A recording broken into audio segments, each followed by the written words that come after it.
চীনকে দেখাচ্ছে আমরা আপনাদের ভালোবাসা চাই এবং ভালোবাসা দেখাচ্ছি। আমাদের জনগণকে মেরে চীনের ভালোবাসা চাই। আমরা বলতে চাই যে সেনাবাহিনী গুলি করুক না, তার বিচার চাই আমরা। রাজপথে থাকবো, রাজপথে থেকে লড়াই করবো। আমরা এই আর্মি কি পেয়েছে, কিছু হলে আমাদের গুলি চালায়।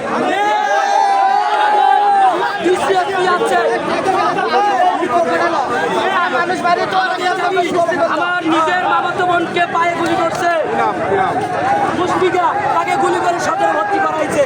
ওরা কি পেয়েছে? আমরা এই আর্মি কিছু হলে শ্রমিকের আন্দোলন, আমরা জনসাধারণ আসতাম না, কিন্তু যখন শুনলাম যে খালি মহিলা মানুষকে নির্যাতন করতেছে, তার জন্য আমরা ঠিক থাকতে পারি নাই। আমি পরীক্ষা দেওয়া বাদ দিয়ে আমি এই মিছিলে অংশগ্রহণ করেছি। আমার বোনের রক্ত লাভ আর পুলিশ কোন চ্যাটার বাপ মানতে চাই না। পুলিশকে আমরা শক্ত হাতে সেনাবাহিনী কি হয়েছে, কিছু হলে নির্যাতন করে।